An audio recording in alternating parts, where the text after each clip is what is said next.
Рифа Рахман. Тылым. 3-нче кисәк.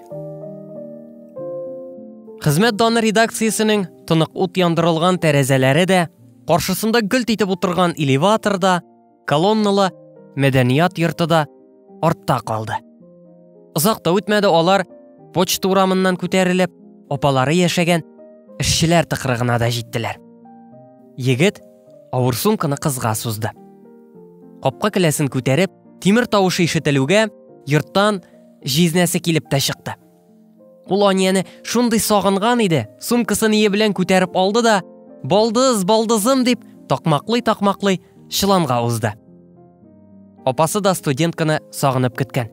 Төн дип тормаган, тәмле аш пешергән, чәен кайнаткан.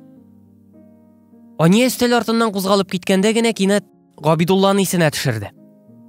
«Жизни, мине бер егет озатып кайткан иде. Рәхмәт тә әйтмәгәнмен, хушлашмаганмын да». «Нишләп алай эшләдең инде? Төне дә бик суык.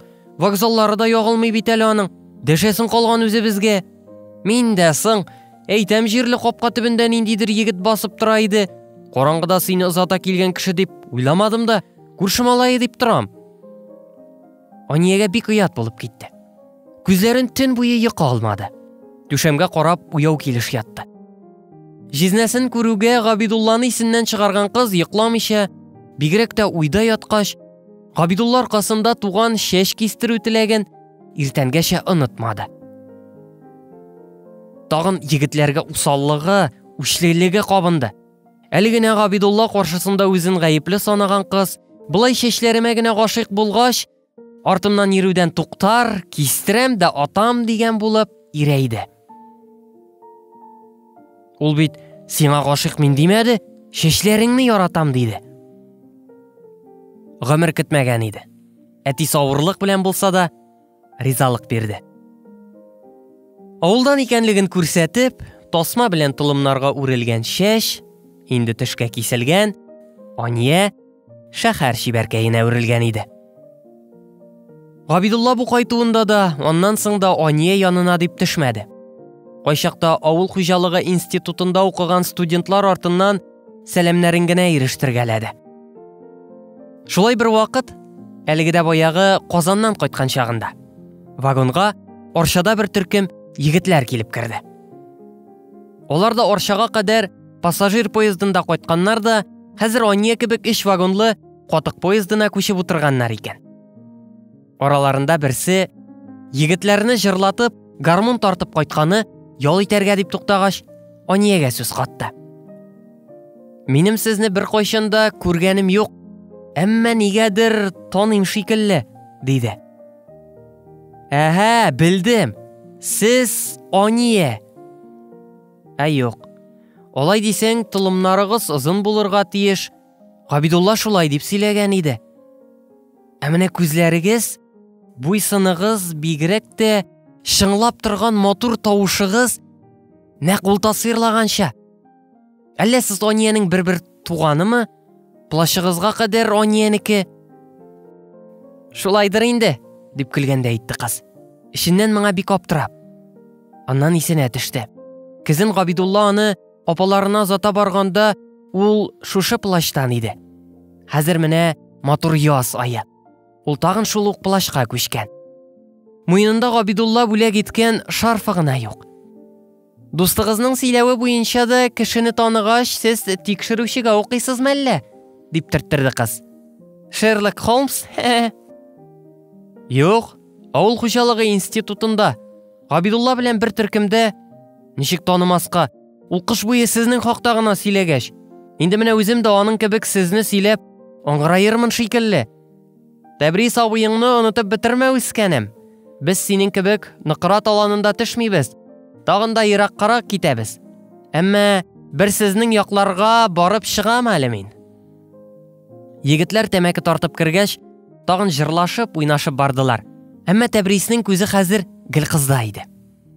Ания үз станциясендә төшеп калды. Тәбрис аны Тамбурга кадәр чыгарды да артыннан: «Чистай мишәре булам мин, адресыңны да бирмәдең. Казанда таба алмасам, барыбер бер авылыгызга килеп чыгам», дип кычкырып калган булды. Тәбрис кызга ошады. Чөнки үтә чибәр иде. Андый егетләрнең кызлары күп була аның, дип уйлады Ания. Һәм үз-үзенә Тәбриз турында башына уй кертмәскә сүз бирде. Поездда очраткан кешегә ышансаң, җитмәсә җырлый, гармунда уйный. Андый егетләр авылда үз дәрәҗәләрен белеп кенә кыз сайлый. Табада ташлый.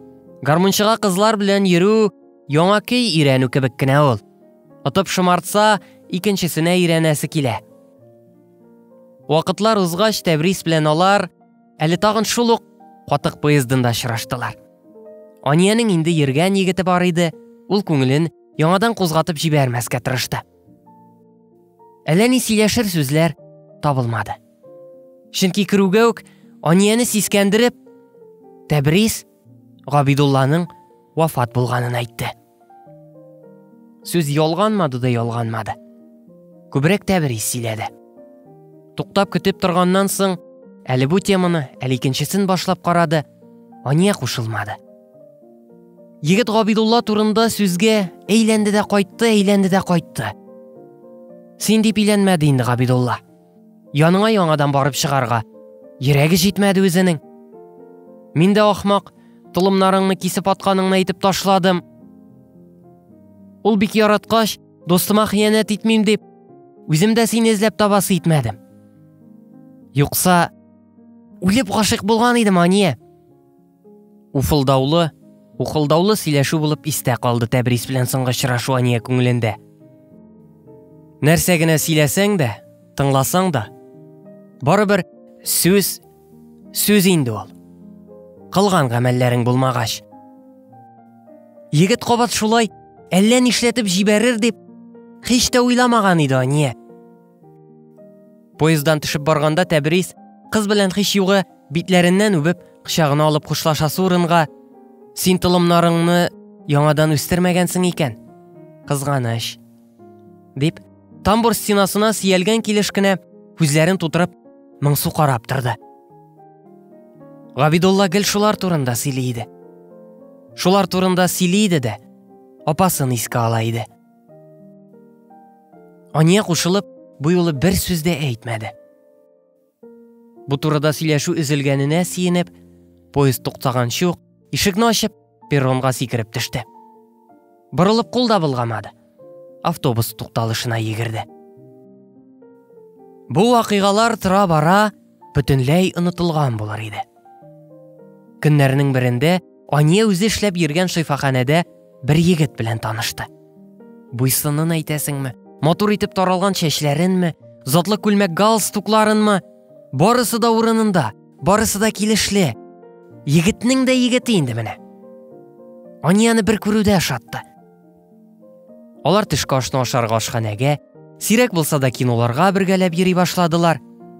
Шулай бер вакыт Морис утлар сүндерелгәнне, фильм башланганны көтеп утырганда, кесәсеннән ниндидер гәҗит кисәге тартып чыгарды да, андагы рәсемне Ания белән чагыштырырга тотынды. Син дисәм, тылымнарың юк. Элгәрәк шушы рәсемгә гашыйк булгач, газетадан кисеп алып костюмымның түш кесәсенә тыккан идем. Кем белән танышсам да, гел шундагы рәсем белән чагыштырам. Андагы кызга охшаган кешегә генә иләнәм дип сүз бирдем. Ания аптырады. Чәчне үстереп була, мин үзем дә сиңа гашыйк дип әйтмәде. Ул Морисның үтенүен көтте. Ул егетнең тагын да матуррак сүзләр сөйләгәнен көтте. Морис белән алар оннан соң да очраштыргаладылар. Әмма аралашулары ни сәбәпледер дуслыктан ерак китмәде. Дуслар булып кына калсалар да, Ания күңелендә егеткә карата мәхәббәт хисләре биреләнгән иде шул. Көннәрнең берендә Морис аның бүлмәсенә икенче бер фото тотып керде. Ания, теге рәсемдәге кызны таптым бит мин тәки. Тышлары саргайып беткән Идел альманахында Аниянең яшьлек рәсеме иде. Аның шигырьләре белән чыккан номерны Мориска дусты биргән икән. Әйбәт булган, диде Ания быек кына. Инде кешесен генә табасын калган. Шигыре дә булгач, исеме дә булгач, тапмыйммысың? Яшьлек әсәрләрен Ания бөтенләй ят исем астында бастырган. Хәзер шигырь язудан туктаган иде. Бу рәсемдә мәктәп баласы ләбаса, диде кыз. Син аны күрсәң дә танымаячаксың. Булмагае, ничек танымыйм ди? Бу шымырт күзләрнеме? Бу шигә бидрәләрнеме? Әйе, ул үскәндер. Институт бетергәндер. Синең кебек бер җирдә эшләп йөридер. Бүген үк минеке булыр димимеш. Табам дигәч, барыбер табам инде мин аны. Ания моңсуланды. Күңел күзең күрмәсә, маңгай күзең бернигә дә тормый шул. Анияны ярата алырлык булса, бу хәлләрнең асылын аңламас идеме Морис? Икенче көнне Ания эштән китәргә гариза бирде. Шул тылымнар аркасында ул икенче тапкыр күзе төшкән егетне югалтты. Горурлыкны җиңеп, үзенең рәсемдәге кыз икәнлеген әйтергә дә булгандыр югыйсә. Анияның бөтен матурлыгы тылымда гына идеме соң?